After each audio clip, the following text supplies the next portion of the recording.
Greetings, everyone. Well, here we are, the final session of what has been a remarkable series celebrating the life and work of Stanislav Grof.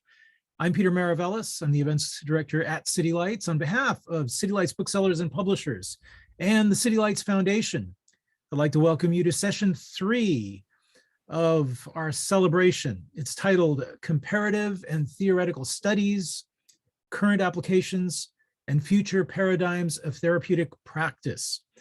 This event is being presented by City Lights in conjunction with MAPS and Synergetic Press as we inaugurate the publication of their new book, Psyche Unbound, Essays in Honor of Stanislav Grof. It's edited by Richard Tarnas and Sean Kelly and published by MAPS with Synergetic Press. MAPS is a 501c nonprofit research and educational organization founded in 1986 that develops medical, legal, and cultural contexts for people to benefit from the careful uses of psychedelics and marijuana. Synergetic Press is an independent publisher that for over 35 years has been producing books to promote mindful discussions of humankind's present and future lives. They have published unique and paradigm-shifting ideas and subjects such as ecology, sustainability, psychedelics, consciousness, and cultural studies that inspire both individual and social change. As we begin the final session today, I'd like to acknowledge that this event is being broadcast from the site of the ancestral homelands of the Ramaytush peoples. On the peninsula where I stand, 8 different dialects of their language were once spoken. It is with respect to those who came before us that I would like to begin our weekend event, I should say, and offer a moment of silence to stand in recognition of the place we occupy, and also to recognize how many of us attending possess a privilege that many in the world do not. It is in honor of compassion, understanding, and empathy that I request that we stand as witness to those who are presently suffering in the world, and that we, consider that, we close this event in the spirit of equity, justice, and equal opportunity for all. A special thanks goes out to our co-sponsors of this weekend sessions. They are organizations that are at the forefront of pharmacological advocacy, transpersonal psychology, and research.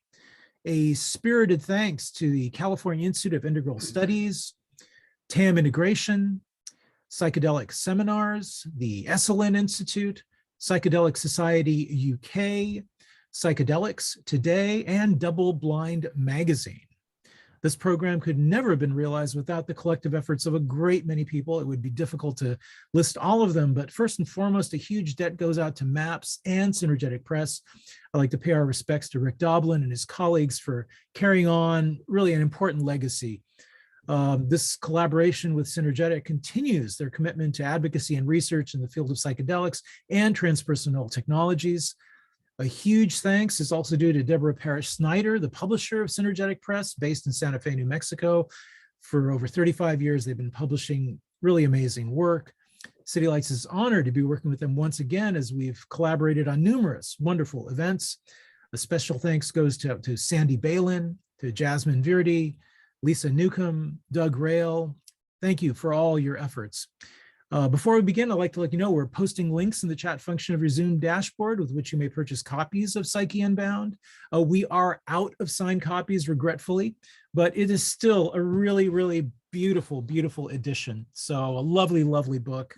Also, I'd like to take a moment to thank Jesse and his colleagues at Ozo Conferencing for their generosity in producing the really wonderful virtual environment that we've been meeting in between the sessions. They'll be open at the end of this session as well, so pop on in and let's all party virtual. You may also post questions and comments for our speakers using the chat function of your Zoom dashboard. So hopefully, we should have some time for Q&A at the end. So our moderator for this session will be Maria Victoria Mangini. She has been a family nurse midwife for 25 years. Her academic interest has been the historiography of psychedelics, and she has written extensively on the impact of psychedelic experiences in shaping the lives of her contemporaries. She has worked closely with many of the most distinguished investigators in this field. She completed her doctorate in community health nursing at UCSF, where her research centered on drug use and drug policy. Currently, she is the director of the MSN FNP program at Holy Names University in Oakland. She has 31 years of experience in family practice and women's health, including 22 years with the primary care practice of Dr. Frank Lucindo, one of the pioneers of medical cannabis movement. Their practice was one of the first to implement the Compassionate Use Act of 1996 when it became law.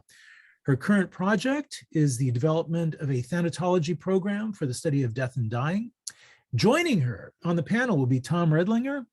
Mr. Redlinger is a licensed professional counselor and group therapist in the inpatient psychiatry unit at the Providence St. Peter Hospital in Olympia. Graduating with a master's degree in theological studies and world religions from Harvard, he served 3 years as an associate in ethnomycology at Harvard Botanical Museum under the auspices of his mentor, Richard Evans Schultes. Mr. Redlinger was elected a fellow of the Linnean Society of London and is an active member of PEN America. His 2 published books are The Sacred Mushroom Seeker, Essays for R. Gordon Wasson, and Mortal Refrains, the collected works of 19th century Michigan poet Julia A. Moore. He also has written and published hundreds of articles and essays in academic journals, newspapers, and magazines, as well as chapters and anthologies pertaining to cultural uses of psychoactive plants. They will be also joined by Thomas B. Roberts. Mr. Roberts promotes the legal adaptation of psychedelics for multidisciplinary intellectual uses, primarily their academic and spiritual implications. He is a founding member of Multidisciplinary Association for Psychedelic Studies, MAPS, a co-founder of the Council on Spiritual Practices and the International Transpersonal Association, and originating the Rising Researcher Sessions for the 2008 Basel Psychedelic Conferences. And he is also known to have launched the celebration of Bicycle Day, April 19th, to commemorate the day that Albert Hofmann first intentionally took LSD. So also joining our panel again, Diane Hogg. Ms. Hogg is well known in the Groff community as a longtime teacher of Dr. Groff's work and leading facilitator of holotropic breathwork workshops in many contexts and in many different countries. She has taught and led training events under the umbrella of Groff Transpersonal Training for 3 decades. Ms. Hogg has maintained a strong interest in applying holotropic principles within a wide variety of cultural contexts, including social and environmental activism, women's leadership, transformational education, and gender equity and reconciliation. Since 2016, she has taught Dr. Groff's theoretical work and supported experiential breathwork sessions through the Center for Psychedelic Therapy and Research Certification Program at the California Institute of Integral Studies.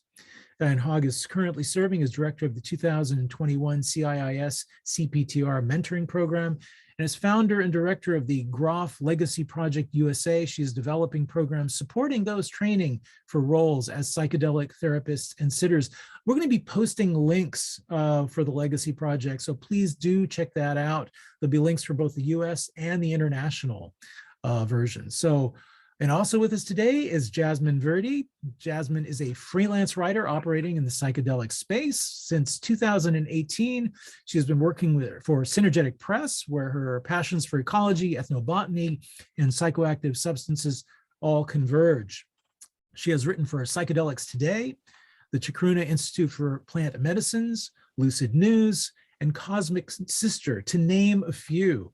She is currently pursuing an MSc in Spirituality, Consciousness, and Transpersonal Psychology at the Aleph Trust, with the future aim of working as a therapeutic practitioner within the psychedelic context.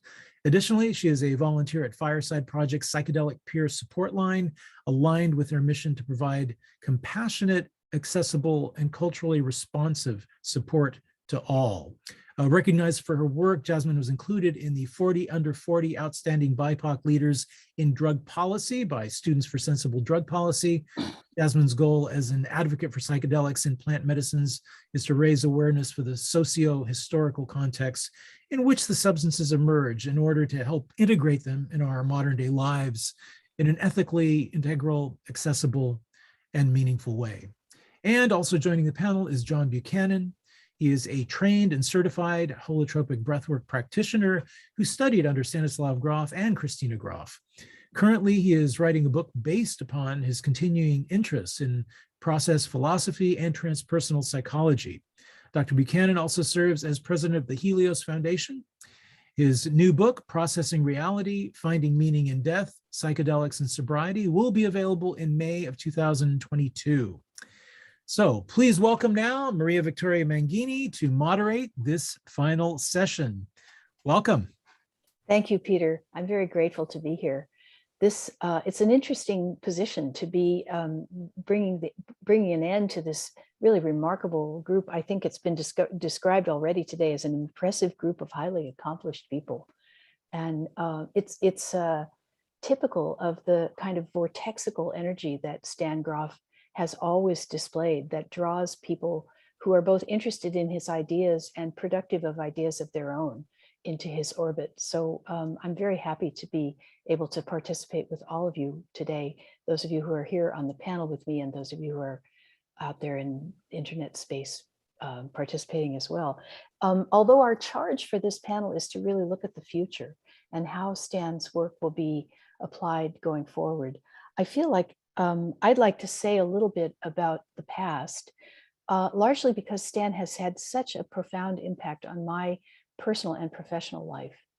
I was born in the exact middle of the last century, and so it was kind of a natural thing that in my adolescence and young adulthood, I had a kind of self-definition of my capabilities as an activist for different kinds of social change. It was part of the social environment into which I was born. But I was also raised in a fairly religious and focused Catholic worker family. So social activism was sort of part of my my inheritance from my family of origin. I also, because of the timing, I had abundant opportunities for what Stan has called unsupervised self-experimentation with psychedelics. Surprisingly, they provided a certain amount of really unmistakable resonance with my religious education. So instead of thinking I was losing my mind, I thought I was actually approaching God through the experiences that I had with non-ordinary states of consciousness when I was still quite a youngster. Through a combination of good luck and fortunate positioning, I found myself in the orbit of a number of extremely adept psychedelic teachers and practitioners. And through a series of really rather remarkable and wonderful coincidences, which I won't give too much detail to right now, I found myself at Esalen in 1975. I met Rick Tarnas there at that time. I met Stan and his then wife, Joan Halifax, at slightly before that, when my teacher, who had discovered their work with dying patients, brought them to talk with a group of his students. And I was very captivated by the work that they were doing. I had a close relative who was dying at the time, and it was the intersection of my major interest in psychedelics and the immediacy of my family circumstances. So I was able to go to a project that they were presenting at Esalen. And I, after that project, I tried as hard as I could not to have to leave. So I was there after. I was involved in 6 or 7 long projects that were done at the Esalen Institute in the subsequent years. And I got a chance to do a certain kind of service work that made it possible for me to experience a lot of really amazing and important teachings. My job was mostly to take the teacups out of the dishwasher, but I also put on a number of fanciful dinners. Stan and I cooked our way through the Salvador Dali cookbook with dishes that were named things like strawberries, breasts of Venus. And I was really immersed in the energy of people who knew how to work with people who were in liminal states. It was also at this time that Stan was finishing Realms of the Human Unconscious. And so the cartography that was represented, in which the biologic experience of birth was understood in a certain way, was very coincident with the thinking of the times. Frederick Le Boyer was beginning right just about then to see childbirth through the eyes of babies. And it became clear to me that birth could be a kind of templating experience that would determine to some extent what kind of life people would have subsequent to their biologic experience of being born, and also to some extent of giving birth. You know, this was the time when we still held wet newborns up by the heels and smack them on the behind to start them breathing. And this was also the beginning of changing that. And I really believed that the opportunity to change the environment of birth to be less violent and less brutal would bring about a similar change in society, as people didn't get their first introduction to human life in a way that was violent and brutalizing. So I determined that I would become a midwife. And I did do that. And it has kind of shaped everything that I've done subsequently as a professional. It also really gave me a practical opportunity in the society in which I was presently living to do work that was directed at those experiences of liminality. And like many midwives, my focus has changed as I've aged. I appreciate very much the skills that midwives bring to birth, the skills that people who are guide therapists and sitters for people in non-ordinary states of consciousness bring to those experiences, and the skills that people who work in the environment of death bring to the environment of death. So I'm very, I'm extremely grateful to Stan for setting my foot upon the path, for making me aware of the trust that it's possible to place in the inner healer, to introducing me to reverence and support for the ways in which people can move through episodes of liminality in a very productive way, and for essentially getting me here today. So thank you, Dr. Groff. And I'm very, very grateful to be a part of this book launch and this project in general. And after having said all of that about myself, I'd like to turn the opportunity to be the center here over to Tom Ridlinger, who I am only just becoming acquainted with, but I think I'm going to know you better, Tom, because you're going to join the next cohort of students at the California Institute of Integral Studies in the Certificate in Psychedelic Assisted Therapies and Research. And I look forward to seeing you in the classroom after having had the opportunity to read a lot of your work throughout the years. Thank you, Maria, very kind of you. I should mention also that my wife, Beverly Jenden Redlinger, is going to be joining me in that cohort. And so she's a chaplain, right? That is correct. The program was seeking chaplains, and she's very interested in pursuing this. Sorry about that. I'd also like to join you, Maria, and Peter, in acknowledging with gratitude MAPS, City Lights, and also Synergetic Press for publishing the book, and also very much gratitude for the opportunity to sit with these august fellow panel members, including my dear old friend, the affable Tom Roberts. And he's laughing because I've used that term before, and but it absolutely fits in. My topic is going to be the paper that's published in Psyche Unbound on Jean-Paul Sartre's unpleasant mescaline experience of 1935, and what the implications of reports of that session are for understanding Sartre's personal autobiography. I don't have a lot to say about how it influenced his philosophy, although there are connections, but I wanted to keep the focus in this case on basically the kind of material and analysis that would probably apply if he were going through a holotropic breathwork session, or perhaps even a full-blown LSD therapy session. To talk about myself a bit first, I had a somewhat wayward childhood. I was lacking in self-confidence and self-discipline, and in fact graduated in the lower fifth of my class, high school class. If I had only not tried a little harder, I would have been in the lower 10th.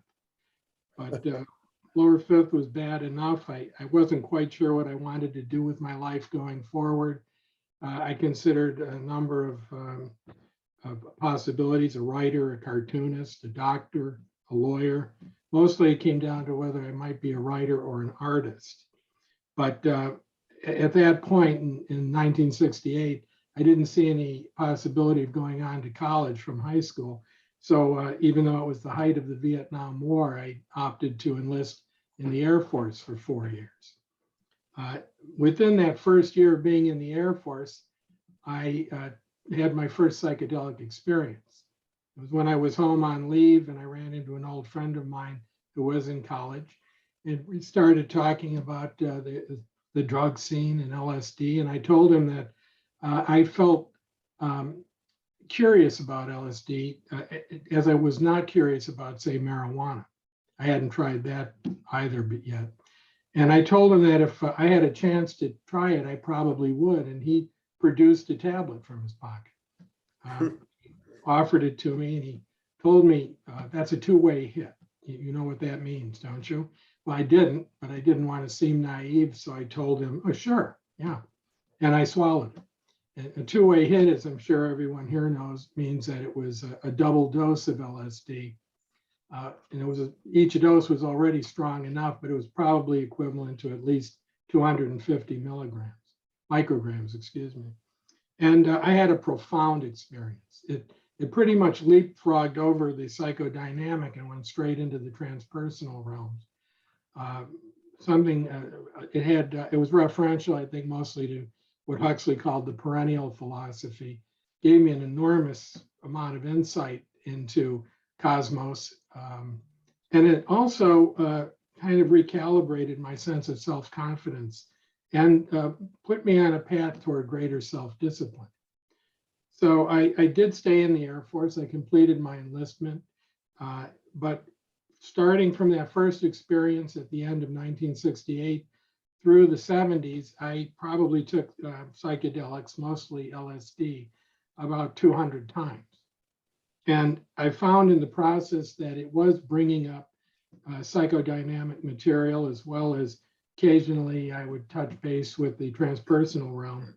And I wanted to try to make some sense out of it, but I wasn't seeing a therapist at the time. So I began to delve into the literature and found there was almost nothing accessible to me that would explain the therapeutic process of psychedelic-assisted therapy. However, the exception was Stan Grof's work. I read between 1975, when when Realms of the Human Unconscious came out, I read it, I devoured it. And then I read in quick succession after that, The Human Encounter with Death, and then LSD Psychotherapy, which brought me up to about 1980 or 81. What I experienced doing that was what Paul Grof referred to as self-healing, or an experience of self-regulating. And even though I wasn't in formal therapy, I felt it helped resolve a lot of the issues that I'd experienced growing up. And it put my feet on a firmer path toward trying to accomplish more than I'd originally set out expecting to do. So I began to go to college. And in 1981, I enrolled in a philosophy class at Northwestern University. I was living at the time near Chicago. And I decided to put in for an extra credit paper in that class and proposed, well, I had two proposals, but one of them was something I called chemical contingency, Jean-Paul Sartre's mescaline experience. I had learned about it reading a book by Sartre's lifelong companion and fellow philosopher, Simone de Beauvoir. The book was The Prime of Life, where she talks about the mescaline experience somewhat, but I found out a lot more about it in a book by Hazel Barnes, who is probably the ranking world expert on Sartre's form of philosophy, French existentialism. She, in fact, translated Being and Nothingness into English, and anyone who's seen that book would have to be impressed by that. It's a intellectually dense book, but it's quite thick as well. And she did a superb job in the translation, and an excellent job writing a book called The Existentialist Ethics, or Unexistentialist Ethics, in which she drew out the implications of Sartre's philosophy for determining an ethical course. It's actually harder than you would think. At any rate, as I delved into those books and Sartre's autobiography of his childhood, I began to recognize a lot of descriptions that sounded like a full-blown psychedelic session, which Simone de Beauvoir acknowledged, and so did Hazel Barnes. It happened in 1935 when Sartre was a college philosophy professor, and feeling that his career wasn't going to go anywhere, and he was isolated and alone. And at exactly that point, he agreed to have a friend give him an injection of mescaline. The mescaline experience was clearly very unpleasant for him. He attributed it to, in effect, set and setting, that the person who gave him the injection told him what it does to you is terrible. And he got the injection in a rather sterile hospital room. But he claimed later that it was an entirely unpleasant experience, but it clearly was the inspiration for the key scenes in his first published book, and which was his world-class novel, Nausea. So that was pretty much what struck me, and I was toying with this idea, and about that time happened to meet Tom Roberts. It was in October of 1981, and I found right away, some mutual friends introduced us when I came out to DeKalb, Illinois, where Tom is a professor, and I told him about this research I was doing for my class paper, and I found out that he was not only also a big fan of Groff's work, but knew Groff personally. And I asked him if he would mind taking a look at my paper. So what I found first of all about Tom is how absolutely helpful he is to anybody who asks for it. I was looking through my archives and I found this letter he sent back. Careful single-space typing and handwriting on both sides, full of great comments and suggestions, and ultimately also suggesting I might want to run it past Groff. So he gave me the address to send it to. I sent it to Stan, and then Stan responded, and in a very helpful way, suggested that my conclusion in that paper was not correct. Sartre, the story, if you haven't read Nausea, is about a person who's 30 years old, as Sartre was when he took the mescaline, who's also a college philosophy professor. He feels his life is going nowhere, and he he doesn't take mescaline, but he suddenly starts to feel overcome by bouts of nausea and a sense that everything is becoming kind of disconnected from a sense of meaning. And at the key point in the book, he stares into he enters a park in Le Havre, France, and he's sitting beside a huge chestnut tree into which he suddenly recognizes kind of the focus of this sense of meaningless for all things in the world. And it's very devastating to him. But he goes on to describe how that recognition unfolds in a manner that clearly suggests birth trauma.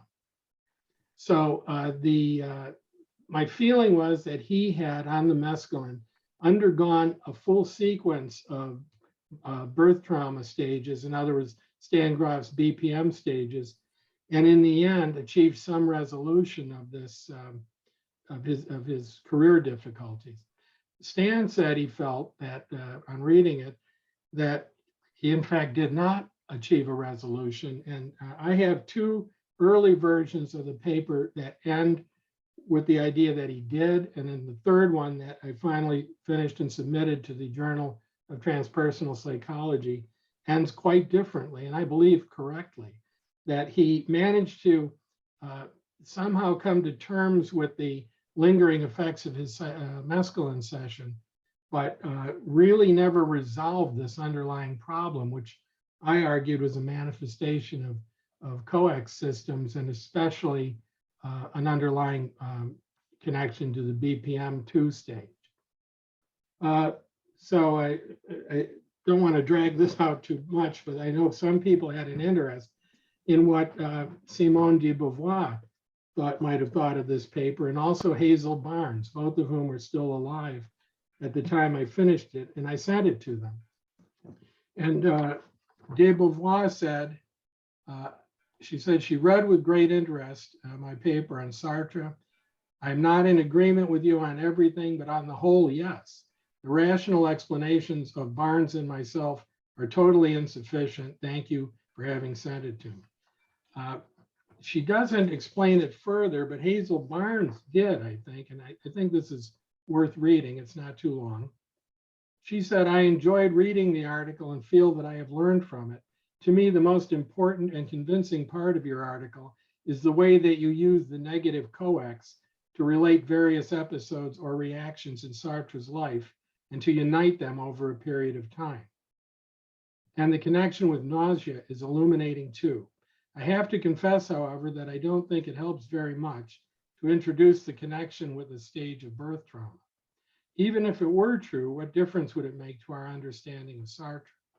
And it introduces the totally fanciful to what is otherwise sound evidence for the way Sartre worked, and perhaps others of us as well. You won't agree with this, of course, but I couldn't quite follow you in this last step. All the same, I found your paper not only fascinating, but important.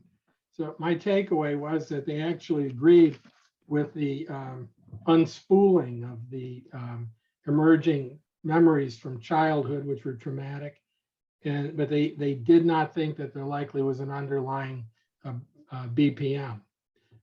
I was motivated by that to write the next paper I ever published, which was called Taking Birth Trauma Seriously, where I just tried to make a case for birth trauma memories being most likely, it seemed to me, hybrid memories based on sort of somatic imprints that when activated in later life acquire psychological content retroactively. So they're neither pure somatic memories nor purely psychological memories or fantasies, but something in between. I think I've about used up my time here, so I will just mention that after that paper came out, it did lead to some significant changes in my life. I continued to write papers and publish them on topics related to psychedelics, more specifically psychoactive plants. I completed my bachelor's degree at Northwestern. I then went on to Harvard and got a degree there in theological studies and world religions. And while there also, I made the acquaintance of Richard Evans Schultes, the director of the Botanical Museum, at about the same time that I initiated a book. I did a Festschrift, or I initiated and compiled and edited a Festschrift, rather like the one we're looking at here for Stan, for R. Gordon Wasson, called The Sacred Mushroom Seeker.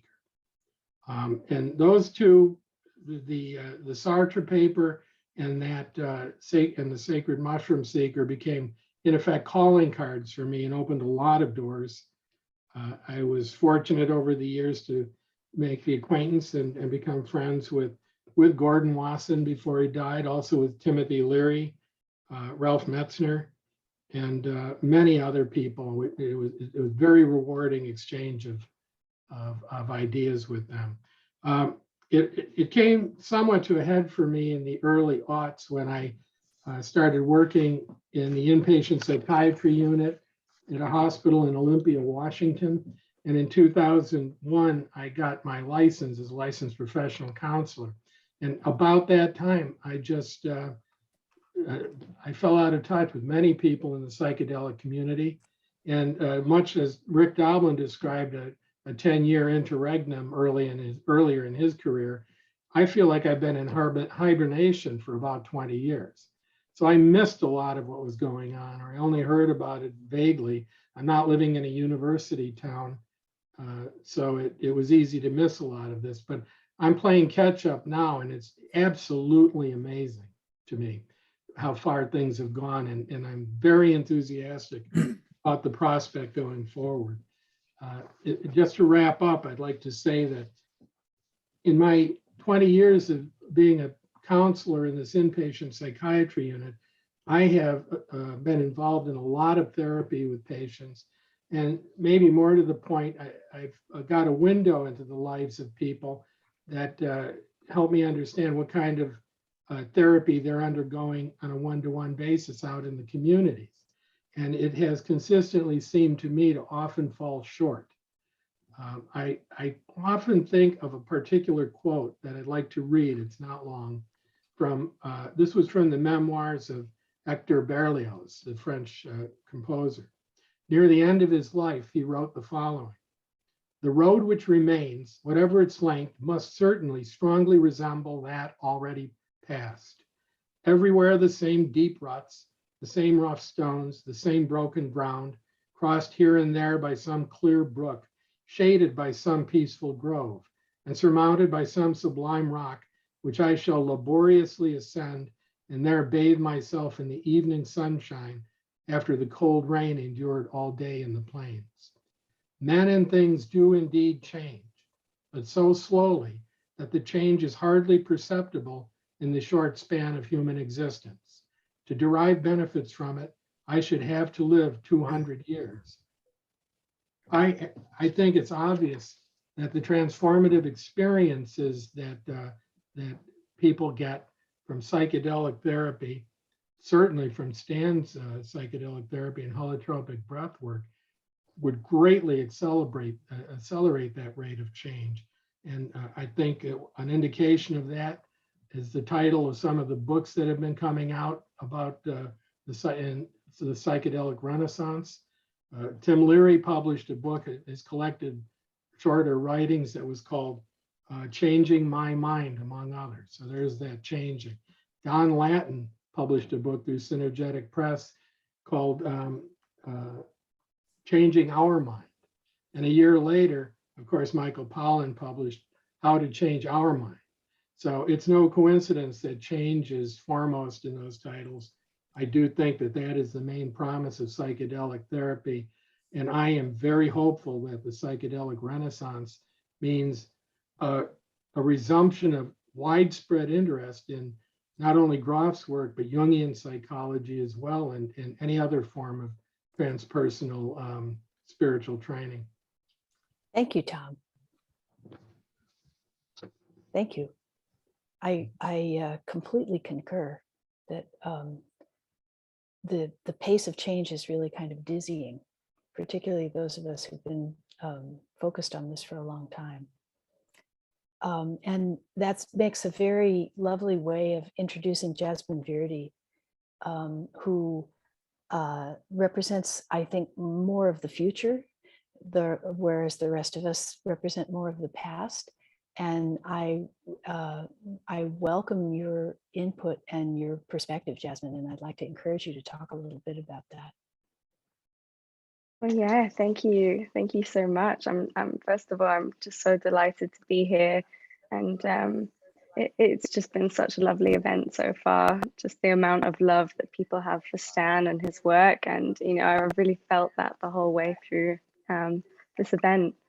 And, you know, I just feel so humbled and grateful to be here among people who are, you know, Stan's contemporaries, you know, or worked closely with him and had a personal, you know, depth of relationship with him. For me, you know, part of my connection to this event and Stan is obviously through Synergetic Press and through the book Psyche Unbound, because I work for the press. But beyond that, Peter also mentioned that I'm, you know, a psychedelic practitioner in training. I'll be starting Naropa's psychedelic assisted therapies certificate program this year, and I'm a student of transpersonal psychology. But going back to Stan and his work about, you know, how I first connected with his body of work, you know, I've long been interested in spirituality and spiritual states, transpersonal states. And in 2014, I had a very deep encounter with psilocybin. And, you know, I'd gone into that experience factoring for set and setting, and I curated the whole thing to, you know, facilitate the questions about myself and the cosmos that I wanted to ask. And, you know, it was a very beautiful experience overall, but after the fact, I found it very destabilizing, actually. And, you know, strange things started to happen without me really being in control of myself. You know, I experienced these energetic shifts. I felt a little bit manic. My sleeping patterns had changed, and, you know, I felt very much different, although kind of more connected to something higher. But it was a very jarring experience, and that lasted over the course of several months. And At the time, it was quite scary because, even from 2014 to now, I think that we've seen such a big shift in the way that people talk about psychedelics. There's been a lot of, when the mainstream media, as Tom mentioned, Michael Pollan's book, I think there's a lot more kind of highlighting of psychedelics, and although stigma is still there, it's going down. But I, not knowing really what I had experienced, I encountered Stan and his late wife Christina's book, Spiritual Emergency, and reading that really changed me. And yeah, I think the concept of spiritual emergency is, as someone who's kind of actively, working in the psychedelic space in different capacities, like I also I volunteer for Fireside Project, and if people don't know what that is, it's a free psychedelic peer support line service. So people call and text, usually people who are actively tripping, or people wanting to process or integrate their experiences. And it's a relatively new service, but what I find is just with this paradigm of just media throwing a lot of attention on the healing benefits of psychedelics, which is amazing. I think there's also a side that it creates these kind of false expectations sometimes. And people come to psychedelics from a very desperate place sometimes, really, really hoping for some radical healing. But I think what's not emphasized enough, and I think, a lot of Stan's work has been carried through into the current paradigm of how, people are using psychedelics therapeutically, with inner healing intelligence and holotropic breath work. But I think this concept of spiritual emergency has been left out a little bit. And, I really, going back to volunteering for the peer support line, people will call in and they're just kind of exasperated by having this experience, which maybe was beautiful and healing in certain ways, but then it's just very chaotic and messy, and they feel worse off than when they started. And I think, like, for me, as someone walking into this space, I really want to emphasize that healing is a non-linear process, and like this kind of mess that emerges out of our psyches can be integral to the healing process. And I think that's a really important part of Stan's work. And I guess the other kind of leaf of my connection to Stan is that I'm also doing a master's in transpersonal psychology. And, as everyone speaking here knows, that, Stan was one of the founding fathers of the field of transpersonal psychology. And, transpersonal psychology really embodied this different way of looking at the psyche, and different way of looking at non-ordinary states of consciousness, taking a non-pathologizing approach to these states, and viewing them as kind of generative of healing, of meaning, of human evolution. And I think for me, as someone who's studying transpersonal psychology now, like, there's this tension between these ideas as still being kind of not embraced by the mainstream, within the paradigm of psychology, psychiatry, and beyond.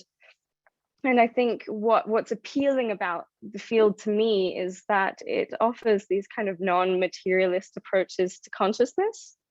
And I think looking at psychedelics and plant medicines, like, a lot of them emerged from these contexts, indigenous contexts. And I think that these non-materialist or post-materialist approaches to consciousness, and viewing these non-ordinary states, is so important, because as Stan had written in one of his earlier papers on the history of transpersonal psychology, I think science at large is very, very ethnocentric. It focuses very much on the Western perspective, but I'm really interested in how, building on transpersonal psychology, we can center new perspectives on, humanity, on consciousness, on healing, on mental health. And in a way, I view transpersonal psychology and this whole legacy of you know, Stan's work on consciousness as a way of kind of decolonizing the psychedelic, well, our understanding of these substances, but I don't think we're there yet. And so I think that's some of the work that me and, you know, my peers have to do and want to do, you know, and kind of integrating these indigenous perspectives and really kind of embracing them for what they are and not necessarily trying to view them through the lens of Western science. Like, that's what I would love to see eventually. So yeah, these are some of the ideas that are struck up when I look at the wonderful legacy that Stan has left us with. And I think I'd like to leave it there for now. Well, Jasmine, I would just, if you wouldn't mind, I would like to encourage you to elaborate a little bit on something you mentioned, which is you talked about the term that you used was non-ordinary states of consciousness. And I just wonder if you would contrast that with the way in which sometimes science refers to some of these experiences as altered states of consciousness, and how that really is representative of some of the epistemology that you're talking about where these experiences have been lodged throughout human history. Yeah, well, I think that's something that Stan has emphasized in his earlier work, the difference between non-ordinary states and altered states of consciousness. And so, you know, the idea that a state of consciousness would be altered, you know, an altered state, it's also likened to calling psychedelics hallucinogens. You know, it's like, what do we believe these substances are, or these states are? You know, they just a distortion of our consciousness and therefore altered. And, you know, it leaves room for kind of, you know, as I mentioned previously, like pathologizing these states as opposed to really, you know, upholding them for their, healing capacities, but also evolutionary capacities. And so I think like the view of them as being non-ordinary, it's a much more subtle distinction, you know, that they're just, you know, dreaming is a non-ordinary state of consciousness, you know, it's just differentiated from our waking consciousness, but there's no value judgment in that. And that these states are part of the normal human endowment that we should be able to access and are able to access. I think that's a very beautiful point. Thank you very much for bringing that in. Yeah, thank you. I'm going to actually turn our attention to Tom Roberts now. Tom, I don't know you personally, but I have known your work for a very long time. Tom collected at one time, I think, every article in print about psychedelics in English in one location. And it was a monumental effort and a huge help to anybody who wants to do any kind of scholarship in this field, and all the other accomplishments that were mentioned in your introduction as well. So I'd like to hear from you as well today, Tom, and welcome. Thank you, Maria. In keeping with the theme of this session on looking forward, I want to put half a dozen ideas into the pot that need discussion. So I'm not going to talk about my experiences with Stan, although they go back actually to Iceland in 1972. And I want to talk about these experiences. I see Stan's work not primarily as useful in psychotherapy, although that's what this session has been almost entirely about, but in his intellectual development and his contribution to the ideas in the world of ideas. So I'd like to talk about some of the ways I think this needs to be developed. First, everything we think we can do, everything we think others can do, our entire expectations for ourselves and for other people depends on what we think the human mind is and what our minds are capable of. And what Stan has done has given us a much more detailed view of what our minds are, what they can know, and what they can do. This changes basically the whole view of what it means to be a human. It means much more to be a human now that we consider Stan's view of the mind and all the things it can do. And this, of course, is a major intellectual idea, the idea of what the mind is And this is what the liberal arts and the humanities are based on. It's the idea of the human mind and developing it fully. And so I am trying to interest people in the liberal arts and humanities to pick up on Stan's work and develop it there. Tom Redlinger's SART article is a good example of that. A second is, after people have had a psychedelic psychotherapy, as it is now, basically it consists of giving somebody a mystical experience, a peak experience, a unit of consciousness. And it's considered that once the presenting symptom is gone, PTSD or depression or anxiety or whatever it is, that the person is, quote, cured. On the other hand, there's a lot in people's mind, I like to call it the unconscious garbage of one's life, that is still there and has not been addressed. So I think the process should be starting with the symptom and doing the current psychotherapy to get rid of that symptom, and then going back to Stan's original group called psycholytic therapy, in which the patient and the psychotherapist use psychedelics to bring material up from the unconscious and then discuss it until that's resolved, and then use the unconscious material again coming up.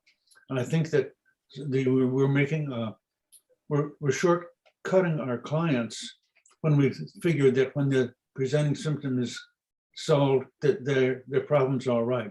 They have all that life material garbage to be taken part of. Second, and this is one of the biggest ideas, we should start thinking of psychedelics as one family of ways of influencing our minds. Think of them as being apps for our brain-mind system. Psychedelics are a system of apps that we can install in our brain-mind complex, but they are only one family. There are dozens of others: meditation, breathing techniques, yoga, contemplative prayer,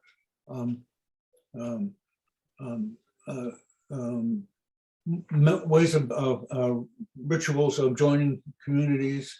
All these things are other mind apps, and we should think of psychedelics as being one family of these mind apps, or ways that we can influence and hopefully improve our brain-mind complex. Now, to make ideas a little more complicated, what will happen when we start to combine these into new recipes? For example, suppose we try, let's say, psilocybin and magnetic stimulation of the brain and breathing technique and hypnosis. We can produce a mind-body state that has never been produced before. And we can do things with our minds that have never been done before by using these mind apps in new recipes. As it is now, most of the research is done, looks at only one variable at a time, only hypnosis, only one type of meditation, only one type of psychedelic. But if we consider these as ingredients, we can combine them into new recipes and do things with our minds that have never been done before. We are now at the threshold of inventing new mind-body states. By the way, I call them mind-body states rather than state of consciousness. This is another one of my suggestions. Anybody who uses the word consciousness must be clear about what they mean, because consciousness has lots of different meanings. And we have people get together talking about consciousness. They're actually talking about different things. And they think they're talking about the same thing because they use the word consciousness. But consciousness has lots of different ideas. For example, altered state of consciousness in Tart's sense. Or in philosophy, consciousness usually means subjective experience. Or in sociology, we have proletarian consciousness and women's consciousness. So people use that word and they think they're talking about the same thing. We also have like stream of consciousness, what's going through our mind second by second, minute by minute. So people should not use the word consciousness without being clear about what they're talking about. Finally, I think we need to talk about the vagus nerve. The vagus nerve it's called a nerve. Actually, there are two of them, but it's called singular. A nerve that comes out of the brain and goes down in contacts with our torso and all the organs in the torso. I think we need to look at what is the effect of mystical experiences on the vagus nerve. One of my experiences with psychedelics was, this is really healthy. This really feels healthy. I've never felt so healthy before. Now, my guess is somehow my vagus nerve has been activated in this. And I think we need to look at the connections between the brain part of the nervous system and the vagus nerves, of course the other nerves particularly, but particularly the vagus nerves. I think that's a field absolutely open for research. And any good people want to open a wonderful idea in psychedelic research to start looking at the effect of psychedelics and hypnosis and the other families on the vagus nerve. And finally, the last point I want to make is that I think we should look at psychedelics, the psychedelic renaissance, as a 4-stage process. The first stage is the one we're in now. And this has to do with psychotherapy and the neurosciences. And the talks today demonstrate that very nicely. All the research, let's say over 95% of the research, has to do either with psychotherapy, that is medicine, and the neurosciences. But as we've talked today, the experience that is psychotherapeutic is the overwhelming state of mystical union, mystical consciousness, a state of that's felt to be religious or sacred. And this moves us up to the entheogenic use of consciousness. By the way, I think the word entheogen should be reserved for the spiritual and religious use of psychedelics, not as a synonym for psychedelic. But anyway, that therapeutic event moves us up to the entheogenic use of psychedelics. But as we start investigating that, we get into other things like goodness, sensuality, sexuality, truth, reality. Probably everybody listening to this has had this experience. This is real. This is really real. This is realer than real. In other words, we can do experimental studies on the sense of reality. And we've had insights. Oh, this is really true, I know it. Now this allows us to move up to humanities, which looks at things like beauty, truth, meaningfulness, truth, and goodness, okay? And this moves us up from the entheogen stage to the third stage that I call the Ideogen stage. I've invented this idea, Ideogen, to say that what psychedelics do is they generate new ideas. Ideogen, see? Now, as we look at that, we can develop the psychedelic humanities, and we can do experimental studies now. We can have somebody take psilocybin and look at truth. We can do experimental studies of beauty. We can do experimental studies of reality. We can do experimental studies of what it means to be a person, a sense of I. We now can do experimental humanities. And this bridges the gap between sciences on one hand and humanities on the other. Psychedelics allow us to do experimental humanities. And I would love to see the humanities people get interested in that. And this brings the idea that I just mentioned previously. When we start using psychedelics experimentally, we ask the question, what is there besides psychedelics that can do this? And we get into that, what I call the mind apps, meditation, hypnosis, brain stimulation, so on and so forth.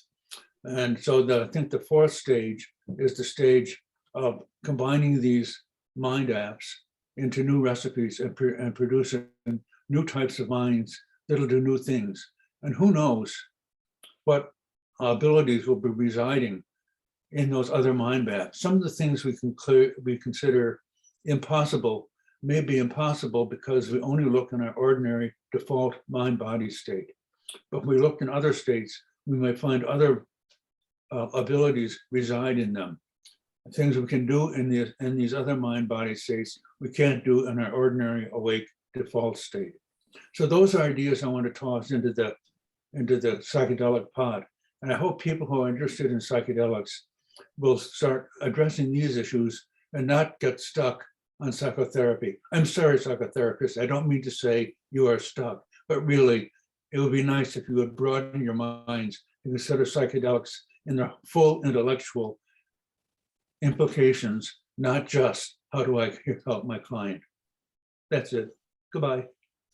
Thank you, Tom. Thank you so much. You know, I think mind apps have an honorable tradition and a substantial tradition behind them. A lot of the cultural containers from which the plant teachers come use sonic driving, photic driving, fasting, thirsting, incense, and other things to augment the experience in some of the ways that you're talking about, except the ones you're talking about are the ones we have that are new now.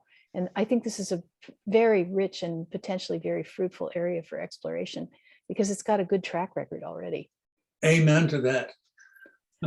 Well, now I am pleased to be able to call on Diane Hogg, whom I know very gratefully as a friend, and whom I know also as one of the most senior teachers of the modality that we think of as holotropic breathwork.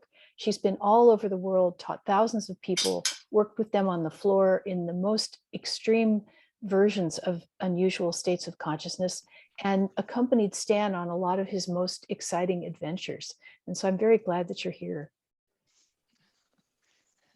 Thank you. Thank you, Bria. I think I need to get some water.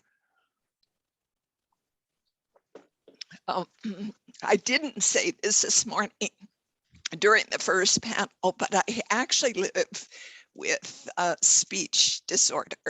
It's a neuromuscular problem. So later in the day, the fatigue factor sets in. And so please bear with me. It's not, this quality of voice will change. And the more I talk, the better. It doesn't hurt, but I'm very self-conscious about the variation in my voice. So, wow, what a day. I just have to start by reiterating something that Rick Darna said this morning. I, as a friend of Stan's, I'm just so delighted that this could happen during his lifetime, that he's actually with us, he's well, he's able to witness what has been happening in the field. In a way, I don't think he ever expected these changes, this growth, this explosion of interest and accessibility. So it's just, this is the kind of event that I am very, very pleased he could witness and be a part of. And it's felt like a major life review for me today too, I'll have to say. It's been beautiful to see old friends, to see colleagues. I know there are many people in the audience. I know you're there. I know you've been there today, and I'm so grateful for that. I'm actually,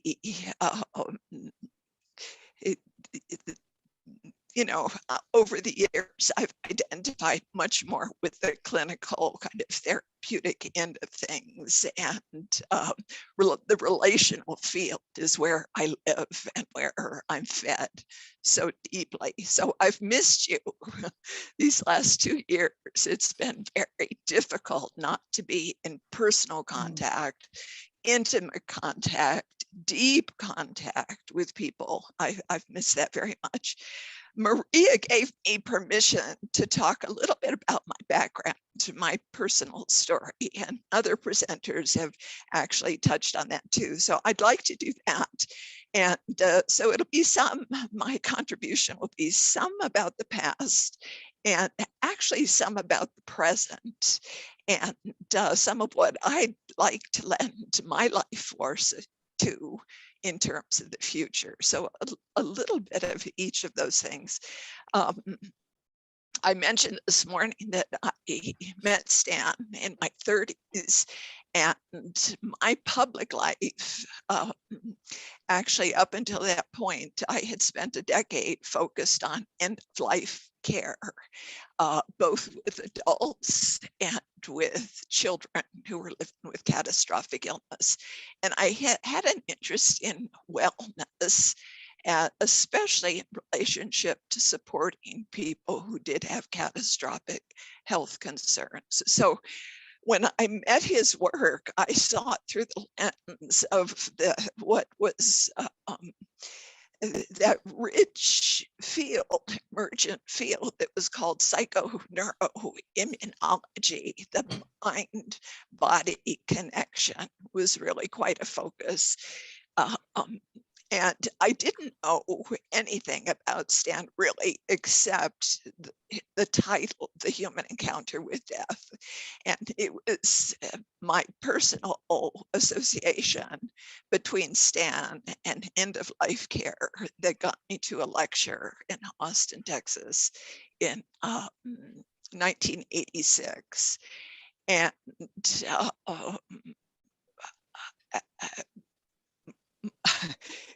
everything shifted that weekend. I hadn't had those early years at Esalen like Maria. I knew who Joseph Campbell was, but I personally had never heard anybody present who had the kind of encyclopedic knowledge of Stan, the scholarship, and not to mention the clinical background. So I was just, my mind was pretty blown that evening.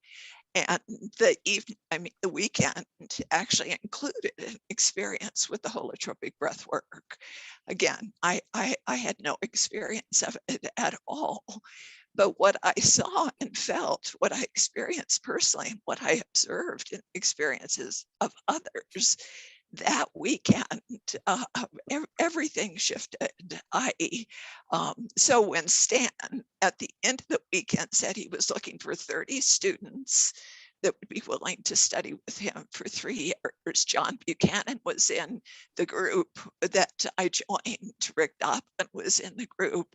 Will Keepan came soon after. So there was a collection of us who actually had the good fortune to receive Stan's transmission right at the end of his 14-year tenure at Esalen as scholar in residence. So we were studying transpersonal psychology. We were not working with psychedelics in that early training. Stan and Christina Groff had already crafted what came to be known as holotropic breathwork before our training started. But still, you can't know Stan and study with Stan without getting the transmission around psychedelics and psychedelic psychotherapy. So I felt that we were incredibly fortunate to get that when it was so fresh, and Stan had so much energy for teaching. He felt ready to start preparing next generation of students. And in fact, the skill set that we were offered, that we inherited, was what it was then and what is still, I would consider to be best practices in terms of working with deep, non-ordinary or expanded or extraordinary states of consciousness. And of course, Jasmine, we had the good fortune of studying with Christina too, who was so beautifully transparent and public about her own journey as it related to spiritual emergency or spiritual emergence, along with her own struggles with addiction. And it made such it was just a rich opportunity to receive from both of them, Stan and Christina.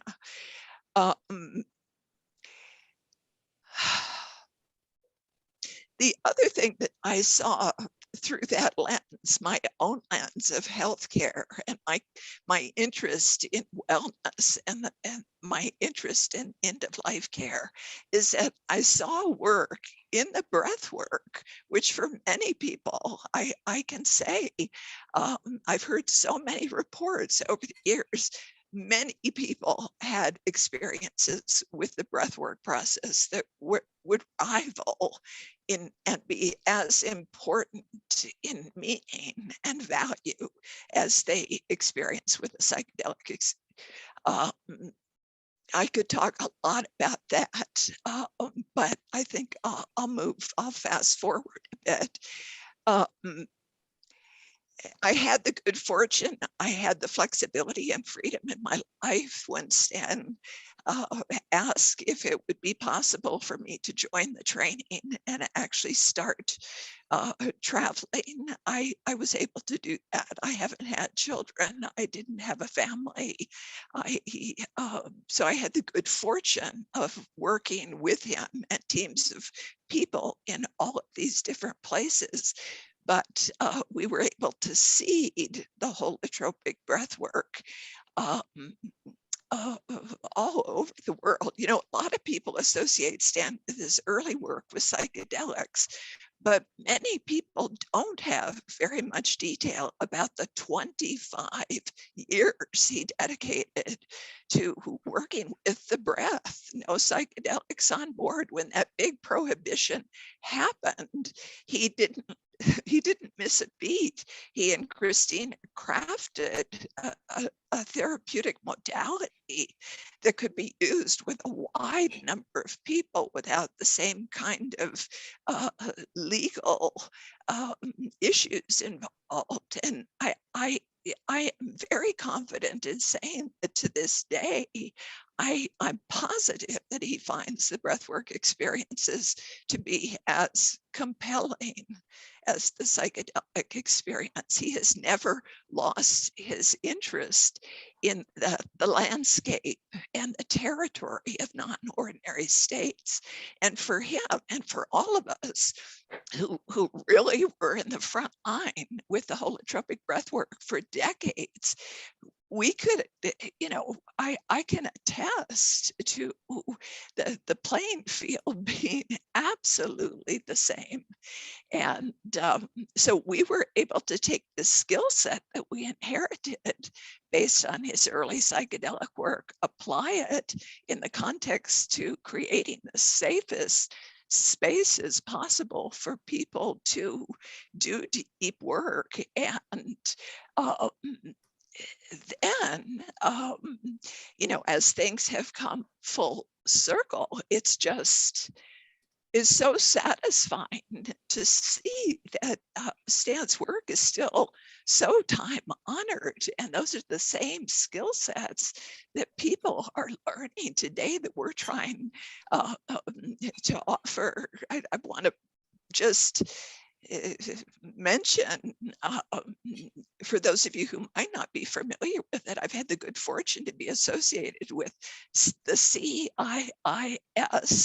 certificate program under the umbrella of the Center. Maria mentioned this, the Center for Psychedelic Therapy and Research. That program has it was initiated in 2016. We're preparing for our 2022 cohort, and I've had the good fortune to actually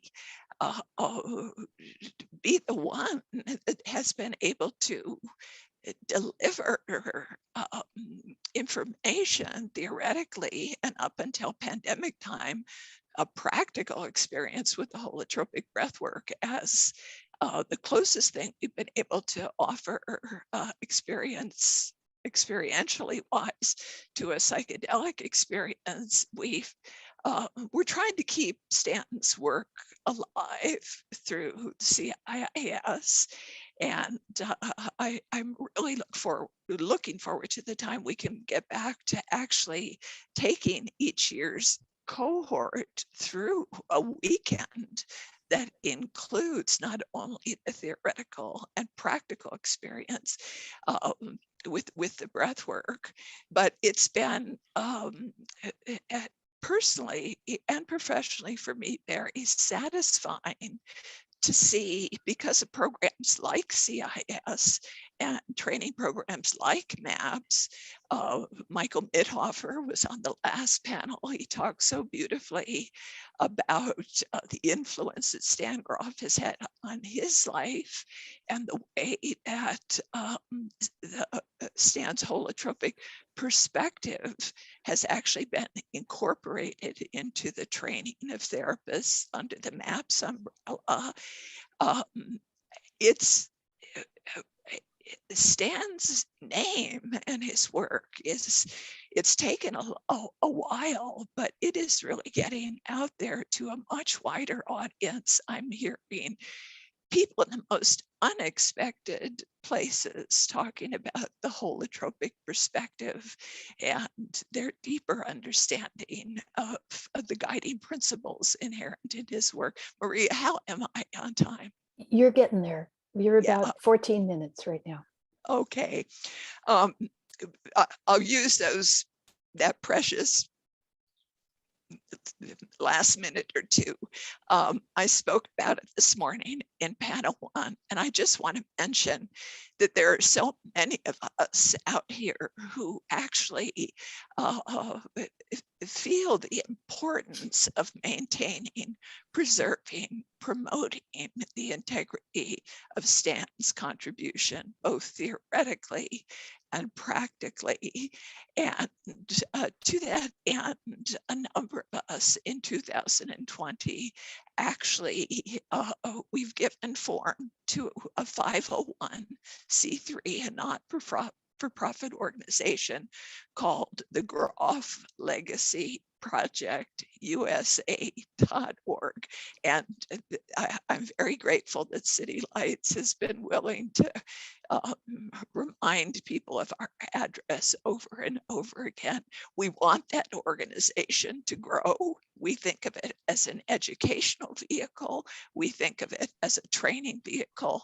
And we'd love to do public programs and would like to do more outreach in terms of embedding Stan's teaching and his perspective into the culture at large as it relates to medicine, education. I've offered breath work in intentional spiritual community. I've used breath work in working with activists. Again, I feel like we are just scratching the surface in terms of the application of Stan's work in the future. And I want to use the rest of my working life, my life force toward that end. So I feel like I've been incredibly fortunate. I'm grateful to have the health to kind of keep going into my 70s. And again, it's such a deep bout of appreciation to Stan and all of the colleagues and friends that I've met along the way. This journey has informed and enriched my life. So thank you. And thanks, Maria. Diane, it's so wonderful to hear from you because you are so much the embodiment of how this work is reaching out into the community, and you've done it in everywhere, in just everywhere in the world. And it gives a lot of encouragement that we're going to go forward in the future. And I'm so grateful that you're here and that you've been able to bring out this teaching to so many people. And I want to also call upon you, John Buchanan, whom I'm just meeting in the context of this event. But I must say, I was thrilled by the chapter, that the essay that you wrote in this new publication, because although it requires a kind of intellectual focus that I think those of us who spend our days in front of computer screens are increasingly not practicing very much, you're extremely clear about some very, very complex topics. And so I really want to hear from you today. And I hope you'll talk to us about what you wrote or whatever else is on your mind. Thank you, Maria. It's a pleasure to be here and to listen to everyone. I've been here through all the sessions, which has been really wonderful, but I feel I may be suffering from a bit of brain fatigue at this point. So if I'm not quite as clear, please excuse me. Let me give a little context. I first met Stan at Esalen also back around 1986. I went up there and did a couple workshops and with him and Christina, and they mentioned that they're going to start a 3-year training group soon. And I applied and was very excited to get accepted into it. And flew up to Desolation Bay, and on the ferry over, there was Rick Doblin, who I'd known at New College, undergraduate, and Diane, and it was a wonderful group and an amazing experience to spend 11 or 12 days in the wilderness doing holotropic breath work with, concentrated. And my only concern was that I was in early sobriety and, around a lot of people who are actively interested in psychedelics. And then I discovered that Christina Groff was in early recovery also. So we formed a mini support group, and it was a fantastic experience. I then asked Stan to be on my dissertation committee at Emory, and he was off-campus member and was, I think, may have been the only person to actually have read my dissertation, which is 700 pages long, and I don't blame. I have a memory of I went on a total eclipse cruise around Hawaii with Stan and Christine and some other friends, and I have this picture of Stan reading my dissertation manuscript in a deck chair on this cruise boat. I felt very guilty, but he's been a wonderful mentor, friend, and colleague, and one of the 2 or 3 most exceptional people I've met in my life. I first encountered his work also, like Rick Doblin did, at New College, and even back then I was having addiction issues, and I saw, well, large doses of LSD could be used to treat addiction. So I got hold of 6 hits of bladder acid. And it took 2 to kind of test the waters. And then I had discovered I'd lost the other four hits. And whoever sold me the first 6 didn't want to sell me anymore after they found out what I was doing. So I didn't really discover if that would have been successful, but I suspect I had a continuing journey. But anyway, I read that book, and it was so helpful. I'd earlier read Houston Master's book on varieties of psychedelic experience, which I'd found enormously helpful. And Stan's book was a little different, but also so very helpful in contextualizing my psychedelic experiences and giving me a sense that other people are going through this and what might be going on. I got interested in questions about the nature of reality, altered states of consciousness, and mystical experience back when I was 19 and started taking psychedelics. And it's sort of surprising to me that everyone who takes psychedelics don't immediately, I guess everyone asks these questions, but maybe not everybody wants to go to college for the next 10 years and study them. But I couldn't help myself. And so I studied a lot of different psychology and some philosophy and religion, went through all the usual suspects. And then at Emory, actually a professor suggested I do a directed reading in the philosophy of Alfred North Whitehead. And there was a man there who was retiring, but was there for one more semester, who was an expert in that area. And that's all I did that semester. And I felt like, well, this is what I've finally been looking for, kind of an overarching metaphysical, cosmological contextualization for non-ordinary states of consciousness and how they link into our everyday life and how to connect them with science, scientific discoveries. And so that's what I've been pursuing for the last, since then. After I graduated, Stan Groff and one of these Whiteheadian teachers said, well, why don't you do a conference on all of this at Esalen? So there I was up at Esalen a year later with some of the, I think Jenny Wade was there, and Rick Tarnas might have been there, but Francis Vaughan and Roger Walsh. And, it was amazing to be all my, a lot of my heroes and people that I'd been studying, there we were at Esalen for 4 or 5 days. And I've continued on. Actually, this book that's coming out, which my publisher says I have to promote, they don't do it, so I'll mention it again, is hopefully coming out in May. It'll be Processing Reality, Finding Meaning in Death, Psychedelics and Sobriety. I titled it that because my father's death when I was 11 was a sudden death, was a huge motivator for me to think about what life meant and what life is about. And then obviously psychedelics and sobriety all presented different kinds of challenges to my understanding of the world. And it's called Processing Reality because Whitehead's major work is called Processing Reality. And one of my new college friends cleverly suggested that title after I had batted around about 8 other possibilities. I don't feel like I satisfactorily explained why I think Whitehead's so important in my 250-page book. So I'm not going to try to do it in the next 3 minutes for you.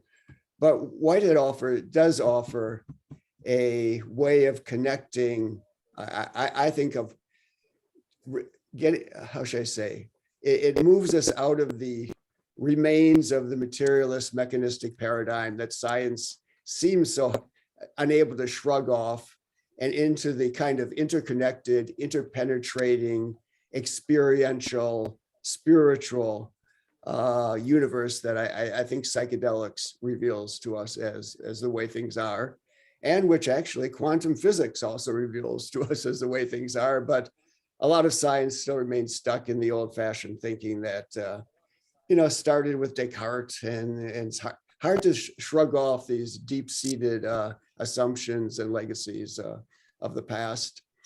But as far as I can discern, the process thought is the best approach. Some of Stan's favorite thinkers like David Bohm and Erwin Laszlo are both heavily influenced by Whitehead, and Sheldrake may as well have been heavily influenced by Whitehead. I think he claims he wasn't, but I don't believe him.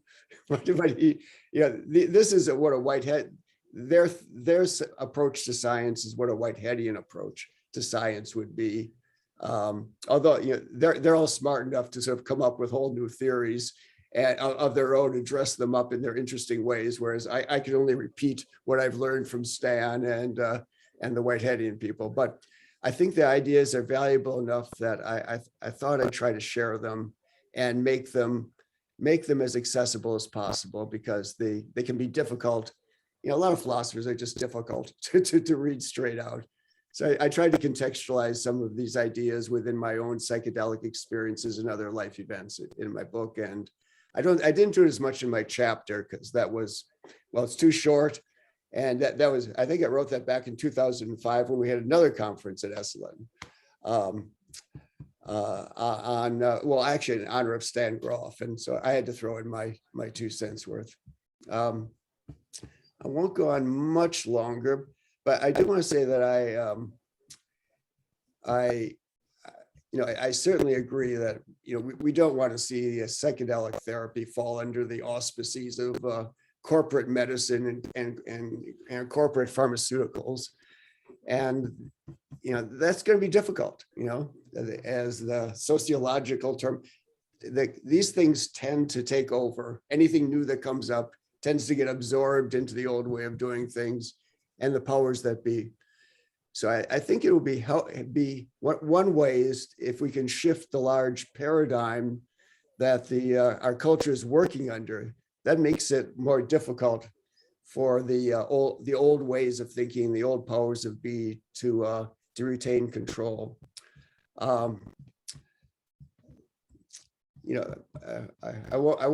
don't go into much in my book, but let me just mention that this process philosophy provides a few keys, a few things that correlate really well with Grof's approach to holotropic therapy and psychedelic therapy. First, it hypothesizes that either God or the universe provides an ideal aim for every moment of experience. And so there's, that correlates, I think, really well with the inner guidance that we get, the sense of how things could unfold. And I remember from my psychedelic experience, it feels as if everything's going sometimes just right, and everything's just coming out in a way that it should. And that would be in alignment with this initial aim. And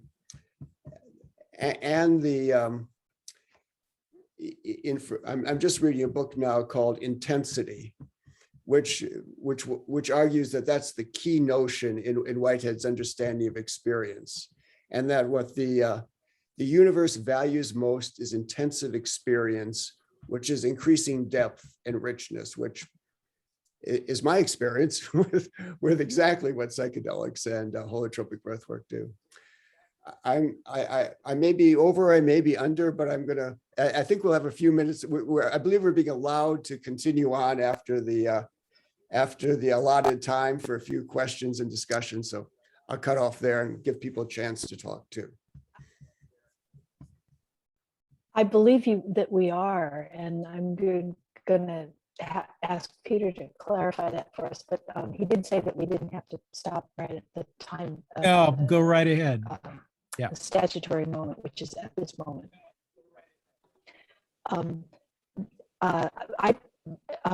For those of you who are not following the chat, I just wanted to point out that Rick Tardis also just put into the chat an acknowledgement for the support that you, John, had given to the moving forward of this publication and getting this to happen. And so all of us who've, even if our extent of familiarity with this publication is just that we've all been enjoying ourselves here today, we all owe you a debt of gratitude, and I want to thank you. I also have some questions that I've kind of stored up for things that I was hoping we might have time to get into. And so, John, I want to be sure that you're done before I start changing the subject. Was there something else you wanted to go on with? Nope, I just like to hear what other people are thinking. Well, Jasmine, I'd like to ask you a specific question, which is, historically, where are the BIPOC voices in the conversation around psychedelics? In your biography, it was mentioned that you got an award from SSDP, from the Students for Sensible Drug Policy. And so you have at least some experience of being nominated to talk about some of these subjects. And I wonder if you'd be willing to say something about that. Yeah, of course. Well, I think and that if you aren't. Yeah, well, firstly, I think that, thinking about like Maslow's pyramid of needs, that these transpersonal states of consciousness and spirituality and these kind of interests in the esoteric, or in self-actualization, that, I'm not saying that they don't exist, but if you're worrying about your bread and butter every day, you're not going to have the time to really engage in these ideas in such a deep way. And so I think that's one aspect, barring BIPOC communities from, the transpersonal discourse historically, and also psychedelics, but particularly when it relates to psychedelics, I think, we could talk about the war on drugs being kind of racist in many ways. And I think, as a person of color, and especially, in the United States context, as a Black person, I would imagine that if you were taking these substances, there would be such a heightened risk of, getting in trouble for them, getting, incarcerated. And so I think those two things factor in deeply.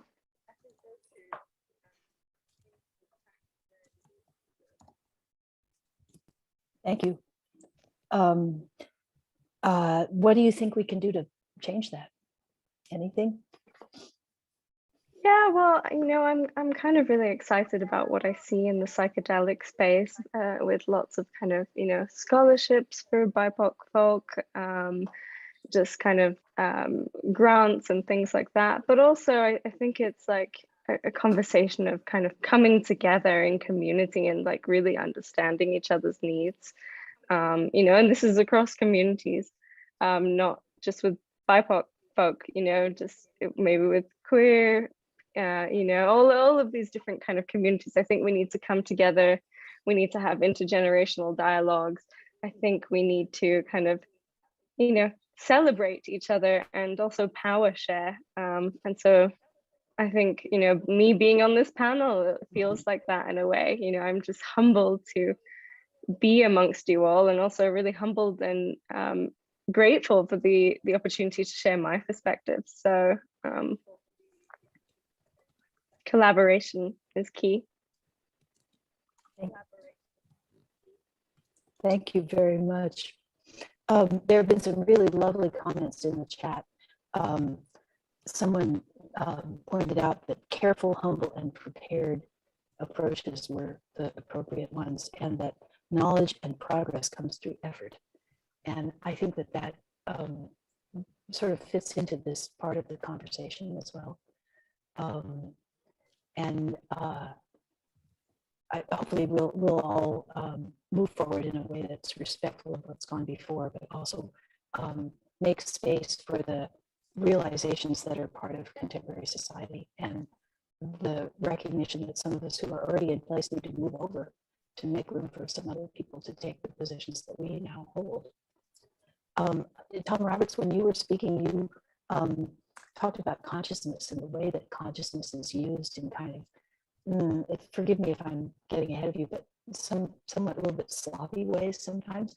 And I just was thinking when you said that the word community tends to get used in the same way. You know, people often, particularly in, you know, like blog posts and things like that, you'll hear people say, oh, the psychedelic community.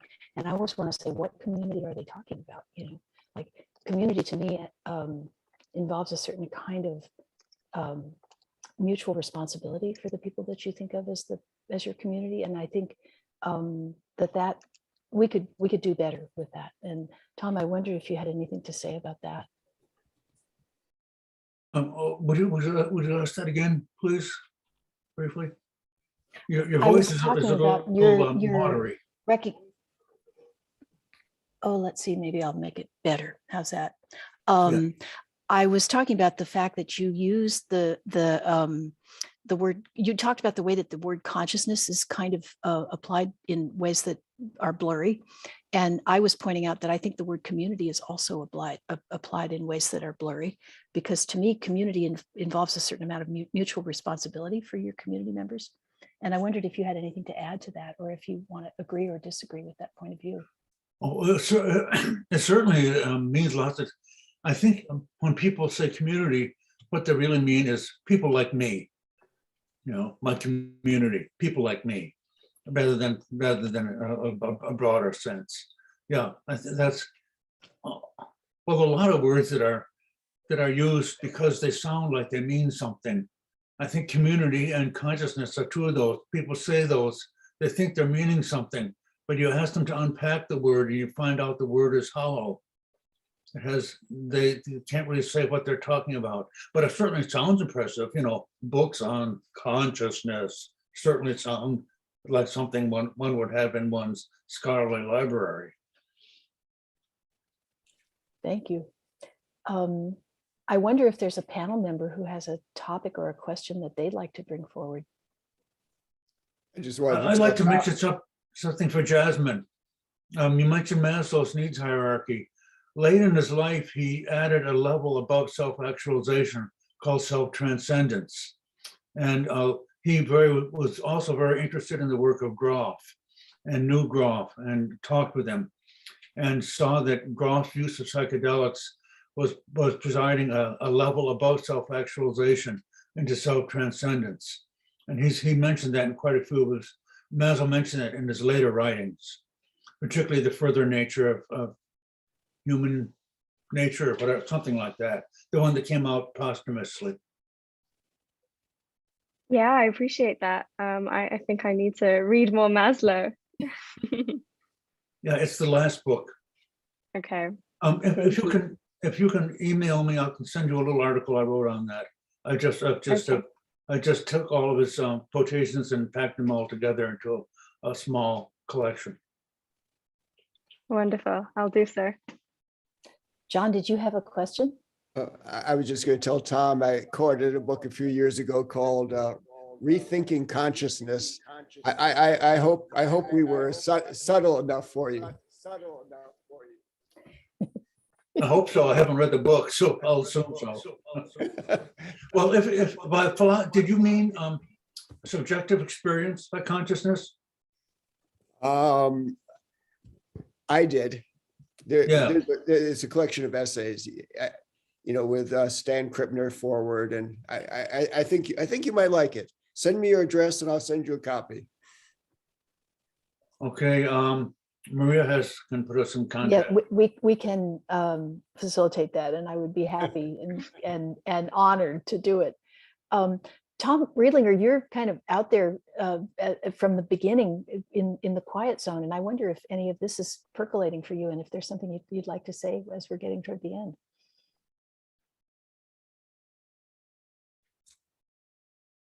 Ooh. Looks like he's muted. Tom, you may want to unmute yourself. Can you hear me now? Yeah, Yeah, thank you. that's right. Yeah, as I said, I feel like I've been in a state of hibernation for 20 years relative to psychedelics. It's just wonderful to find out how much has been going on while I've been semi-sleeping. I think there's real cause for optimism about the proliferation of psychedelic therapy. I recognize the problems we're facing, like the cost of it. We want to make sure it doesn't become available only to an elite group. I think it's fantastic that we have not only breath work, but a full-blown psychedelic therapy is on the horizon. The truth is, though, when I think about my patients in the psych unit, almost none of whom have ever had any psychedelic therapy, they're nonetheless benefit from it at times if they know people who've taken psychedelics and are able to share the insights they gain from that. Or if they're working with providers or therapists whose work is informed by their own psychedelic experiences. And ultimately, they should be able to access breath work if it proliferates as well, and some forms of psychedelic therapy. Right now, I'm interested in and hope to learn when I do the psychedelic assisted therapies program at CIIS. I want to learn more about the fact that people with psychotic disorders are contraindicated from a lot of therapy, which has been true from the very beginning. I'm still a little puzzled as to why that seems to apply as well to people with bipolar disorder.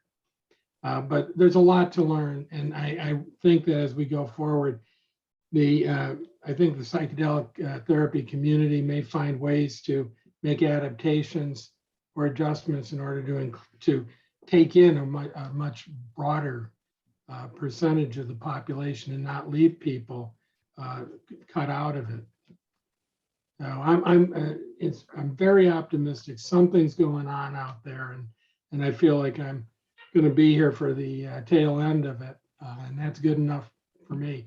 It's just been wonderful hearing from all of you and all your different perspectives, and that's increased my optimism as well. Diane, did you have a last comment that you'd like to make? No, thank you. Okay. I, on the other hand, do. And I would like to say that I can't properly thank all the team members at the Synergetic Press who brought this publication and this event together. But you know who you are, and who I can thank and identify is Deborah Parrish-Snyder, who is a powerful force for good in the community. And she and her community have been that for a long, long time. And it's very gratifying to see the success of Synergetic Press and of the ideas and ways of living that her community and my community and other communities whose community life has been based on experiences that came from these sacred medicines are enjoying in the present day. So I am extremely grateful to be here and for the opportunities that have been made available to me by a lot of the people here and the opportunity to learn from them. And I'm extremely happy to be here tonight. Thank you all so much. And City Lights, by the way, thank you so much. You're an outstanding organization of ripeness and stature, and may you live long and prosper, all of you. Maria, do you want to say something about the University of Pennsylvania program? I think people should know about that. Oh dear. My difficulty is I can't type fast enough to put these things in the chat, but there are two things I should mention.